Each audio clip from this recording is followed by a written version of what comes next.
Um, just amazing. But all of you are my heroes. Um, it's amazing what you do, and I wish I was doing what you're doing. I'm not an expert on food inequality, food deserts. I'm not an expert on food supply, but I am an expert on demand, how to create demand and how to get people to your place. And I hope I can impart the wisdom developed over the last 33 years of creating places that have the ability to create demand. As I said, my name is Kevin Kelley. I'm an architect. I decided to be an architect at 6 years old. Never considered anything else. Grew up in a media family. Most architects decide to become architects because they like making objects. They love the aesthetics of objects, the scale, the composition. I have a very weird thing in that I really love studying behavior. I like studying how buildings affect people. I grew up in a household that was unstable, and I could tell by the way one of my parents put a key in the door whether it be a good day or a bad day. I could tell by the way ice cube went in the glass whether the cops would come or not come. And I didn't know what to do at 60 pounds, 6 years old, 8 years old. I didn't know what to do. The only thing I could do without any instruction was change my environment. I could turn the lights down. I could change music, put on Marvin Gaye. I could rearrange the furniture, and I could get the bear to go to sleep, and it would be a calm day.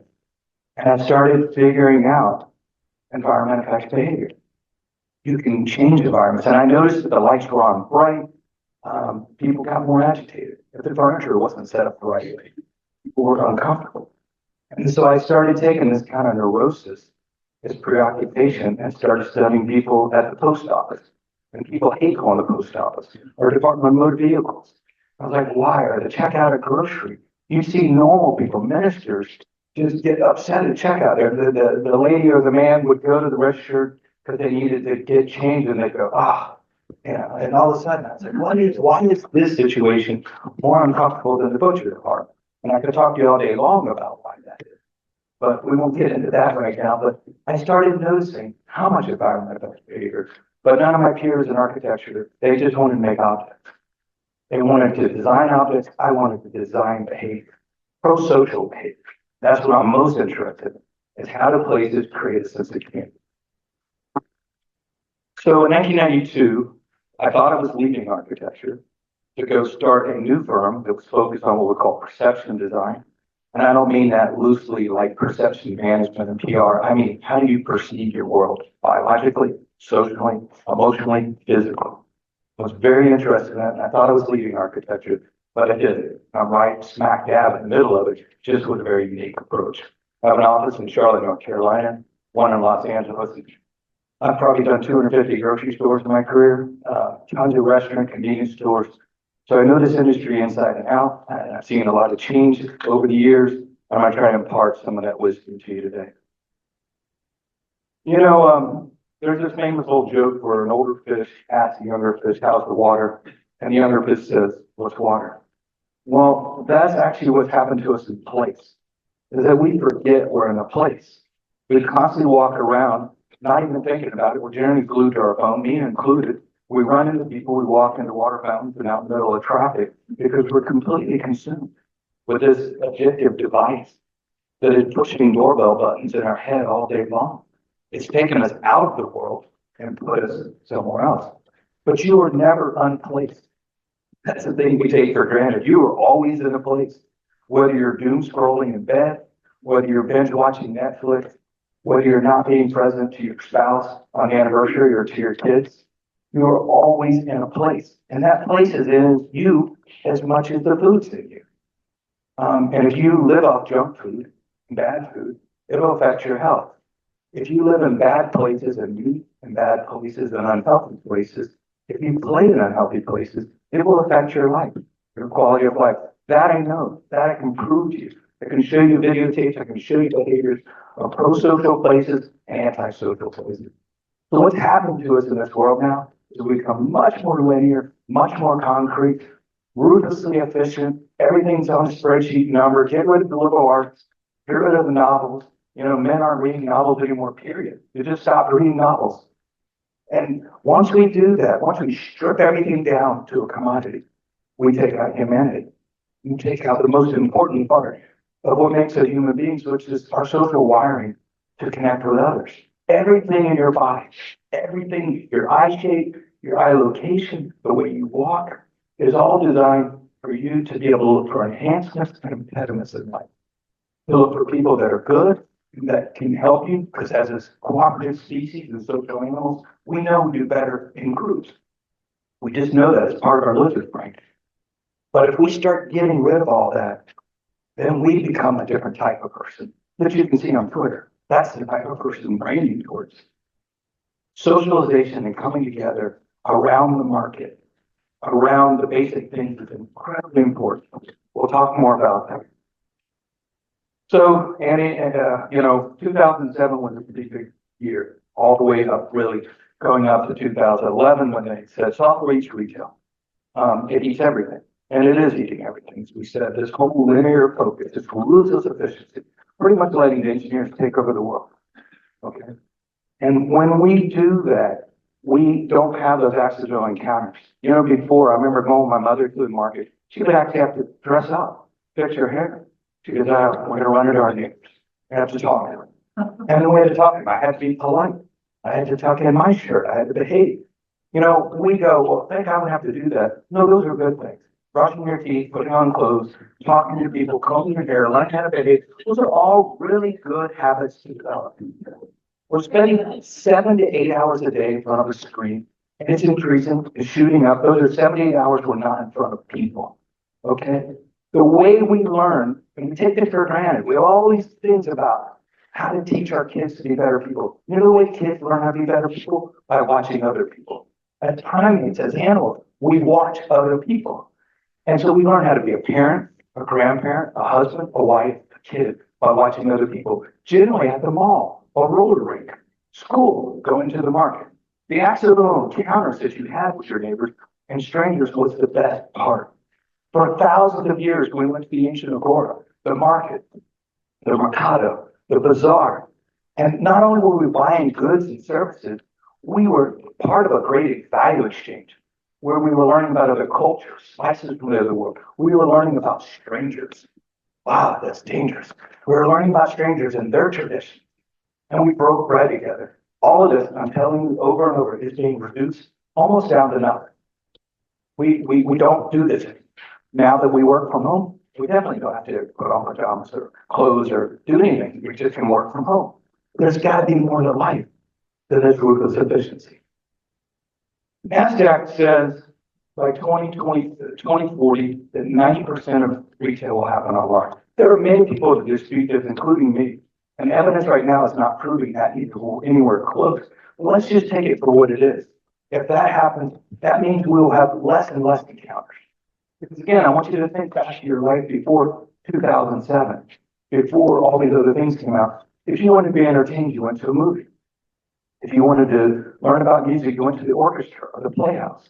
Now you can do all that online. Spotify, you can get everything delivered to your house. Push of a button. But we're losing something in that. Some friction in life is good. We have this idea, the whole agenda, the whole tech agenda is to get rid of friction. Which means you don't have to write a love letter to your spouse. AI can do it for you. Okay, but there's something really powerful about you writing it, you putting it down in your pen. We've taken out cursive writing. We don't need that anymore. Nobody needs to read the Declaration of Independence. Instagram will explain it to us. So we have to get back some friction in life. Friction is actually good. There are moments that friction is good, and younger people are looking for friction. They're buying turntables, they're going to cocktail bars, they're actually resurrecting them all. Because young people who grew up with technology in hand, they don't want it anymore. They're like, I've already done this and I've seen what it's done to my parents. We tend to blame younger generations for what's happening. It's actually the baby boomers that invented this crack cocaine, and they're the ones doom scrolling in bed. Okay? Younger kids are going, I need to figure something else out. All around the world, real estate is in trouble. All sectors are in trouble, okay? Pandemic fundamentally changed our patterns of behavior. Technologies have been rising up. Stocks are doing really good in tech. No category is hurt worse than office, though. This is the category that is one of the most fundamental ones that we haven't totally figured out. And we're trying to figure that out And it's understandable. Who wants to do a 2-hour commute? I don't dispute that. But we have to fix the ways we come together and how we collaborate and create. In my office, I have 2 offices. I'm going to be fine. I will coast out of my career because I grew up learning from my bosses, watching how they walked into a conference room, watching how they dealt with problems. I worry about younger people who don't get a chance to see me in action, who only see the result but not the process. So what is the fate, not only of retail, but just human interaction, just social interaction, developing your social chops? What is the fate of that if we don't meet in person? I've written a book that I'll put the QR code at the end, that I have a lot of principles in here about the fate of place and about saving place. And I'll put that QR code at the end. But I'm going to pull a couple of principles from that book that I level set with every executive I meet. Very, very smart executives, MBAs, PhDs in business, and very smart designers, oddly enough. But I will go through some of these principles that just level set all of us. The first human principle is that environment affects behavior. Your brain is running off about a 60-watt light bulb. That's how much energy you have in your head. The power for that light bulb is fueled by food. Okay, and again, if you eat bad food, if you eat food that doesn't sustain your fuel, you get drained and your ability to focus is compromised. Because we run off such low power, our brain is constantly delegating decisions to our senses. This is the thing that frustrates me beyond him. It's neither in design school or business school do we teach how the human senses work. But every idea in your head starts first with your senses. You might describe me at the end of this lecture as hard as nails, slimy, slick, greasy. There's a number of words. They would all be physical words because that's how we learn language. We learn using physical things because our senses are what tell us a lot. It's very important that we affect the senses first. So the secret to life is starting with the senses. If there's anything I hope to impart to all of you, is that whatever you're trying to communicate in your store, do it physically first, sensory first. If you're trying to communicate values or beliefs, start with the physicality of it, the senses.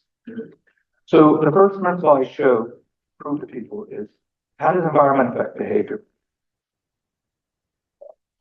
I'm going to show you the ugliest project I ever did in my entire career, except I didn't do that one, somebody else did one uglier than I did. So this is a 538 unit state buffet chain, okay? Everything in that facility is designed for a herd of buffalo to come in and out and stampede from about 11:30 to 1:30. And again, the second stampede is about 5:30, 7:30. Most people that eat at this venue are on fixed incomes. It is the highlight of their week. They don't get to go a lot of places. But everything is designed for Clorox, carving your name to make sure you don't carve your name in the furniture. And they don't understand why they're not getting credit for what they do well. They're like, we make our mashed potatoes the way grandma makes it, and we make our salad dressing this way. So they go on and on. I'm like, but look what you put it in. And the way we make decisions is based on our environment. Suggests this. Essentially, the environment is a surrogate for what you believe in. So when I go to a client like this, I can't change their product. I can't change their price. I can't change their service level. I cannot change their site selection criteria. The only thing I can change is the environment. Now, I'm not going to go into this too deep on this one because I want to go into some other ones. But we'll take a venue like that does $38,000 to $42,000 a week. That's what they make on average. And we'll develop psychological routes. We'll cue and trigger every zone. We do a thing called cue source per category. So in every zone, we go in and go, well, where do the best mashed potatoes come from? Where does the best home cooked meals come from? Well, they come from mom's kitchen. And so we do mom's kitchen. Where does the best produce come from? Well, a roadside produce stand. You build a roadside produce stand. Now, in this case, we actually brought the workers out of the kitchen that look like Charles Manson and then have them cut in front of people. And all of a sudden they shave, they clean up. The executive said, oh, you don't want it, that's Charles Manson. I'm like, Charles Manson will clean up if you put them in front of people. It's human nature. But the more you keep him in the back or the dungeon, the more he doesn't care what he looks like. He'll come out like Howard Hughes. You got to get him out to the front. We're doing the same all the way around. We create badges, Grill Master. We create a pecking order of accomplishment because we behave based on the environment we're in and who we're around. I'm not gonna get into this one as much, but right off the bat, double sales. This is a $5.5 billion convenience store chain, knocked themselves out to do everything to make this convenience store chain work. One of the things they want you to do is buy more things when you come in. But what do people do? They come in, they do this thing, it's very classic, and the time was made, which we find is, they pull in the parking lot playing Molly Hatchet or Leonard Skinner to blow your ears off with drums on their cell phone. They almost go over the curb. They almost drive over the curb. They walk in the store, and then they don't remember why they're there. Wait a minute, hold on, what am I doing? Like, oh, I need a soda, or I need a cigarette, or I need some, all the scents, by the way. And then they leave, and they don't get the other products. They don't get the Dunkin' Donuts, they don't get all the other things, again, all the scents, sorry, I'm on the wrong side of the ledger on this. But we look at that and go, well, your brain can't process, that's visual chaos, that's visual noise. What our brain likes is resolution, it likes symmetry. And it likes, when things come together, when they don't come together, we shut down. Our processing shuts down and we want out. So I'm on the wrong side of the health food angle here because I work for all the capsules, but I want you to extract the principles out. So we take a venue like this, and one thing we asked this client was, again, I'm just going to be full of sense today, please let me out. We asked them, how do you make money? Where do you make money? They said, what do you mean? You don't buy stuff. I'm like, what stuff? Keep going. We had to keep asking this question 30 times. And eventually one executive said, dispense drinks. People buy dispense drinks. The coffee, the tea, the sodas, the frozen drinks. We make a killer. That's what we do well. And I mean, interesting. Over the bottle drinks there, yes, if they'll buy the dispense drinks, we do well. And so we started asking them, how many dispense drinks do you sell a day? And they told us, and we said, what's a big, hairy, audacious goal? They said, well, we could sell 1,000 drinks a day, dispense drinks. And our venues are good. We're going to focus on that. Now, we asked about all the other categories, and we worked on those, but the one they were committed to was dispense drinks. So we developed a new environment. We increased sales over 5 stores. I should have said the same for the other Golden Corral. We build 5 stores typically to measure to make sure. We increased sales over 5 stores. Their data, 81%, actually it went up to 86%. Everything around the store changed, not by changing the product, not by changing the price, not by changing the site selection criteria or the service level, just environment. So I hope this is getting across to you that environment affects not only behavior, it affects perception and sales. Nabisco, when they hired us, their sales were negative 14%. It had gone way down, and what had happened was Oprah and Dr. Forget his name, the guy that ran for Congress. They said if you buy cookies, you're poisoning your kids. And so Nabisco reacted, took out a lot of the products, changed everything, couldn't get credit for it. They spent about $1 million on each of those packages. They show them to me. Generally, they show me the package design, how they're changing it inside a pedestal of the school. And I'm like, no, you need to show it to me in the store. And like, no, you want to see it there. I'm like, well, that's where the customer goes. I'm like, no, that's where the products go to die. They go to that because we do this pegboard, we do this whole thing, and I'll show you this exact same thing. Now, they legitimately, generally tried to change their product, but couldn't get credit for the changes. Now, we have a lot of exercises that I outline in my book. Ambassador Cousins hit on something so powerful, which is imagination. And imagination is the key to innovation. And visualization, she used, that's the key. So in our shop, we always create characters that we say, who could I design a project with? And the dream for me for this was, who would I want to design the project with? And I'm like, Martha Stewart and Norman Rockwell. They'd be dead or alive, by the way, or in prison. And so we said Norman Rockwell and Martha Stewart, how would they plan a picnic? Particularly younger people. We were trying to teach younger people how to do this. So we took that exact aisle and we created a psychological room around mom's kitchen, drawer pulls, the same thing that you saw on the other, but then we moved some things around. We bring milk over the aisle. We sell out of milk, which created a problem for this organization. And I said, why? And I go, the guy comes in around 5 o'clock in the morning, he leaves. And I'm like, so whose convenience are we designing this to? The distribution or the store? Okay, the customer. And so we have to change some things, but we sell the milk because it becomes a solution. Now, we spend a lot of time with customers that hate these products because we'd like to learn about what they hate about them. And even the customers that disliked him, we said, do you want to see cookies banned entirely? Like, not entirely. It was some report. But we started really developing, now we built many of these and increased sales 36%.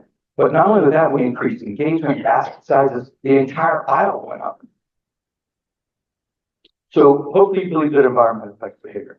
The second principle I want to impart to you is that bonfire moments bring people together. So when I was a kid, I grew up in the Everglades swamps, and there wasn't a lot to do. We were bored, we were on a dirt road, but everybody knew without any official organization that we all met out in the middle of the mud flats. What are the mud flats? Part of the Everglades, generally covered in water. You have to build a Mad Max vehicle to get out there. And if you go out 2 miles into the Everglades, there's a redneck Riviera, a big mound of sand that goes up where the alligators and mosquitoes and water moccasins all exist. And if you go there every Sunday like I did, we built these bonfires. Now, normally we were so bored out of our mind, the boys would all just beat each other up normally prior to the bonfires because we were just so bored. But in this place, a self-organizing group of people went and built a bonfire every weekend. They'd elect a leader. The leader would go without a formal election. That person would build a bonfire, and that bonfire would gather everybody together in this very powerful way. They'd sing redneck anthems. They would drink beer. Doesn't get any better than this. That kind of mentality. I was like, what's going on here? Well, throughout my life, I saw bonfire moments everywhere, whether on Rodeo Drive or in Soho or in Kansas. There are bonfire moments everywhere. And I'll explain to you a little more about what I mean by that. But you'll see bonfire moments throughout society. Burning Man festivals, Coachella. You know, a lot of people say, well, these are criminal society. I'm like, no, those are judges. Those are doctors and lawyers.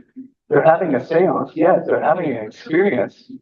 They're becoming primal again. They're tapping into their thing. But there's something about the universality of being with a group of people.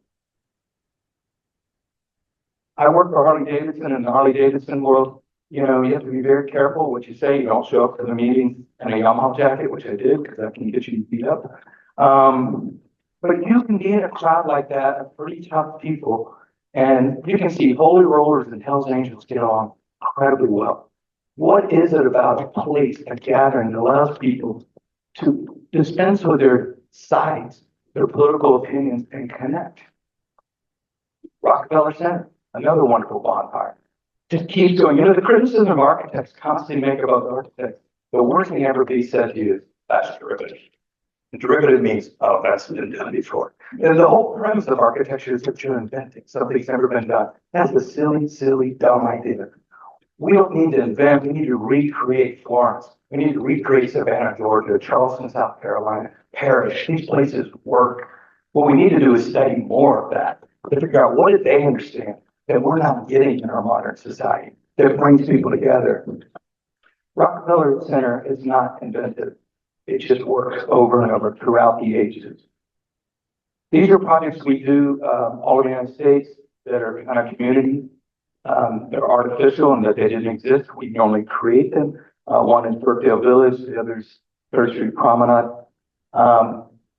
These aren't staged photos. These are people coming together. And why? Because they feel physically, socially, and emotionally safe being with other people and don't feel like they'll be attacked for who they are. That sounds kind of, shouldn't that be basic? We don't have this in most of our communities. And there's principles of why this works. The width of sidewalks, the humans bigger than the car. I could go on and on about what it is that makes these places work that we're not getting and we're not developing in our society. The idea of the bonfire, as I worked and evolved in my career, I learned that Carl Jung really understood this, and it's called participation mystique. The ability to bring people together and have this synchronicity, this emotional, social synchronicity with it, where you feel connected. That's something beyond just a linear path. There's an emotional connection. And what's really beautiful is when it achieves social bliss. And I'm going to show you grocery stores with social bliss. The most important person at a bonfire is what I call the bonfire master. And this person is also important. We tend to think that the chief brand officer or chief experience officer of a company is the one that really is in charge of the brand. But in the mud flats and in other places, the bonfire master had to make sure the fire wasn't raging out of control and chase everybody off. He also had to make sure that it didn't die down to nothing. It had to have the power to bring people together and that synchronicity and emotional connection. That is the job of all of us who own physical grocery stores, manage grocery stores, is do we have a mystique that will pull people in? The third principle I want to try to talk to you about is the pick-up place must exceed the work involved. So prior to iPhone, internet, social media, and online ordering came out, prior to all that, if you wanted to get stuff done, you had to physically go to it. We didn't question that. If your team wanted to have fun, they went to the mall and they dealt with the mall. If you wanted to go get groceries, you had to dress up and go to the grocery or the market. That all changed, as we said earlier. You don't have to do that anymore. Yet we still keep trying to compete that way. We try to compete on price, variety, and convenience. Just can't win that war anymore. We are heading towards a country where there's going to be 3 to 4 dominant sources that will control all of those food systems based on price, variety, and convenience. We have to let that battle go because as humans, once we get our kind of basic functional needs met at the lowest price, something else emerges. There are other human drivers. Amazon might have a monopoly on price, but they don't have a monopoly on joy. They don't have a monopoly on delight, on surprise or social bliss. And there are other human drivers that you can satisfy. A lot of the malls have, I want to show you an example of just how people get into trouble. So this mall is a $1 billion mall.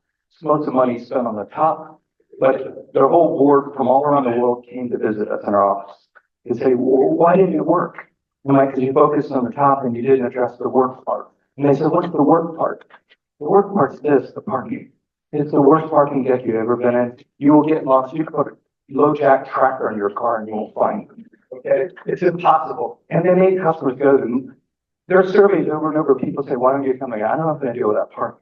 That's the first question my father asked. My mom wants to take him out. How's the parking? My mom, she even said, well, there's a deck. She didn't get out of my bed. No, not going. Because the work. Humans don't like to work if there's not a great payoff.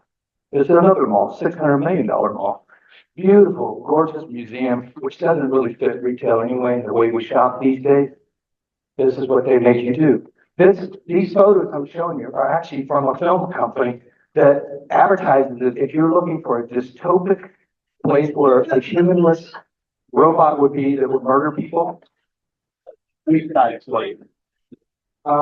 They actually make the stairs. They make the stairs so big. They go, look at all that work you're going to have to do to even get in our building. It's you better be in training because this is going to be a lot of work. You have to address the work issue. I'm exaggerating. The number one thing you feel is with your feet. This is the city I'm working with in Mackay, and they are spending billions of dollars hiring American architects. You can go in a room and see 30 tops of buildings where they're saying, which top do you like? And they all stand back like they're evaluating wine and go, well, what top do you like? And I'm like, I don't care about the top. I care about the bottom. You're making 1 million people walk through your city, some in heels, and this is what they have to walk on. I'm like, why don't you fix this? We don't have the money. Well, you can spend $1 billion on a building. You have the money. This is the most important thing, and you need to look at your environment, your parking lot, your curbs, everywhere. The feet are the most sensitive part of your body, as I said earlier. The guy that runs the Grove, he makes sure every step of the way is not only comfortable and good, it has variation. He doesn't do one pattern or behavior, he does 7. And he has these whole, what we call edges. He really works on the edges and creates a romantic. This is one of the most successful shopping centers in the United States. Are people going there for the products?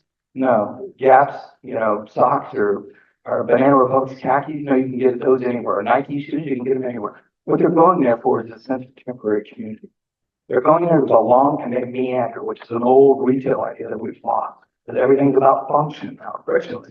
They go there to meander and to run other people and be a part of that temporary community. They let everyone have a first-class experience. Doesn't matter whether you're a dishwasher, a day laborer, or a CEO, you all get first-class bathrooms with hand towels and soap and great music. Just the gentleman that runs it with an obsessive detail. He gets criticized. They're like, architects, that's derivative. I mean, more people come to this place literally than the Great Wall of China than Disneyland. Over 90 million people come to this shopping center every year. Why? For community. How do you build your own bonfire? What is it you can do in your grocery store? These are the three things. I'm going to look at my phone, not because I have a call, because I want to make sure how we're doing. Three things, three parameters. When we look at a venue, we say, we are a solution seeking species. Every day we get up to solve small and big problems. Small problem might be I need a quick breakfast. Bigger problem might be I got to watch my cholesterol. The larger problem might be what am I going to do with my mother-in-law who wants to live here?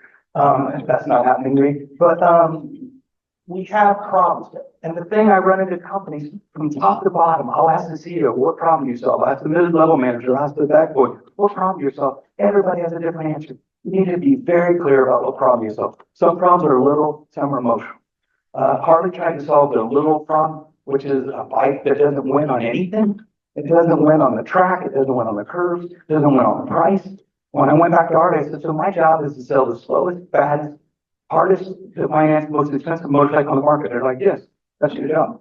And I'm like, okay, well, here's my solution. Let's sell it to midlife crisis males dating and strength. That's a really big market. And that's a joke, but there's a lot of truth in that. You can sell people's hair. You can sell loneliness, the end of loneliness. They're very powerful. That's where we get people to spend $35,000. At Whole Foods, our solution was we really dug down deep and we said, Mother Earth knows something that Monsanto doesn't. I'm speaking pre-Amazon. And so we focused on that. The second thing we are is we're a meaning-seeking species. Most companies avoid this because they're like, that's too esoteric. But we need meaning to explain why we get old, why we die, why bad things happen. Meaning is what really supports us. And I encourage you. At Harley Davidson, our meaning was freedom, rebellion, and sticking it to the man. Humor is a big part of my whole approach. And sticking to the man became the big point. And it doesn't matter whether it's Japan or Spain, sticking to the man. I'm sorry, the last one is experience. Most people design venues with a great experience, but they don't think about how those three things align. Your experience should manifest your meaning and your solution. So I'm going to teach you real quick. County Markets is a rural chain with about 95 stores. They tried to design their own stores. They weren't super successful at it. They tried prepared food. It didn't work. And their answer was people don't want it. That's not true. They just don't want that food because the concept's bad. I didn't know the owner had teeth until he took me out to his ranch, which I had to beg him to do, which was a personal thing. And when he took me out to the ranch, he couldn't stop talking about small family farms and cattle and alfalfa sprouts. I never heard so much about alfalfa sprouts. And I was like, I don't really care about this, but you care about this. And the thing that's important is you have to match what you care about with what the public cares about. That's your job. What do you care about and reveal yourself? The number one thing my clients tell me over and over, I can't tell people. That's my personal belief. That's the problem. That's the problem with corporate America. Is we're not revealing what we care about. We talked to Rich and we said, Rich, reveal what you care about. You care about small family farms. Let's do something with that. So we developed a field meeting, which I'm not going to get into here, but it was based on the speech God made a farmer and Friday Night Lights and a bunch of other things that are very psychological, collective consciousness things. And we developed a store. He won Gold Store of the Year in his industry. People from New York, Hudson Yards said, well, they flew down in their jet to build a store at their place. We turned them down. Imagine that. But we built several of these stores and we did amazing kind of experiential things. And he has done it. We churn our own butter in the store. We do something in every project we call the seemingly impossible. That is one thing that's beyond the boundaries. We churn butter logs in there because we want to convince you of the farm difference. And again, I'm just going to fly through this, but we try to tell a food philosophy all the way through and the packaging, everything. And most of the big chains I work for, the nationals, they cut that because it's a fraction of a penny. And I'm like, well, now you know where to communicate your meaning and your philosophy. Three Ton Brothers is another chain in Canada. Did great. Business was good for 50s to 70s. And then the international brands came in, decimated them on price, variety, and convenience. They didn't stand a chance. This was the state of their stores, kind of middle of the road, not convicted, kind of chaos. This is Frank Lubson, the founder who recently passed away, but a gem of a human being, an amazing man. In this moment, he's trying to explain to him why locks are next to chicken. He's like, you're getting chicken. He looks at the I need a lock. And I'm like, yeah. I get that. And then he tried to do the meat thing. He's like, when you're getting meat and you turn around, you go, honey, that would look great. And I'm like, let us try a different lot. We have a whole different strategy. But to be honest, they did have a strategy. These were their stores existing, and they tried to tell people a story. This is my number one thing that you can't do. I learned from an old guy, an old Southerner one time. He told me, if I can't touch it, it ain't real. That's a really important concept. And what I mean by that is community, heritage, family, values means nothing if I can't touch it. So all these signs go by. We ask customers over, do you notice any of that? Do you remember? They can't remember any of it because words don't mean anything to it. You have to be able to touch community. I'm going to show you that in a minute. They tried break rooms, cafes, it didn't work. I couldn't find anything how they could win. I couldn't win on price, convenience. There wasn't one thing they were doing better than anybody else. Well, when I get to that point, I ask the owners, can I come to your house? Which is really odd. They're like, what? I'm like, can I come to your house for dinner? They're like, oh, okay, sure. And I go to the house, I'm like that spy. I'm snooping, I'm looking, opening the drawers. What is that thing? And I look on the wall and they have this bunch of photographs, a whole wall of him. And I see this and I go, what's that? And he goes, well, I was a butcher. I was a kid. And I'm like, well, you were a butcher. He goes, yeah, but nobody's a butcher anymore. I'm like, nobody's a butcher. Because there are no butchers left. It's all boxed meat. They put on the outside. They're not really doing it. It's a lost art. Boom. That's it for me. A lost art. A lost art of butchery. That's one point. Point number two is I go in the kitchen and his wife is making apple strudel with a newspaper underneath, which kind of creeped me out. I'm like, why does it say a newspaper underneath? She goes, it's got to be so clear I can read the paper underneath it. I'm like, why? And then she starts telling me about this DNA heritage and where she's from, European values, which is mixed in with Alberta's cowboy. They call it the Texas of Canada. So then we have our field of meat. And I'm skipping over this really fast. We develop a new store for them. It as well becomes a gold story Canada. It's kicking butt. We build many of them. We do something, I go to their house, they have a root cellar in their house. And they start telling me about hard winters and everything. And I'm like, let's put a root cellar in the store. They're like, really? I'm like, yeah, let's build a root cellar inside the store. That is one of our biggest hits. Customers are all over that. So we're not winning on price, right, convenience. We're winning on having things that people care about. One of the most interesting parts, when he told me about his butchery and that nobody's a butcher anymore and it's all a boxed beef and his beef comes from America and so does his competitors. I'm like, why don't you make your own Alberta beef? Why don't you do that? Like, you know, and the same thing I could do. Like, you can do that. Let's build our own brand. So in that, you'll see real Alberta beef. We tell a story about Alberta and we don't box the meat, we cut it.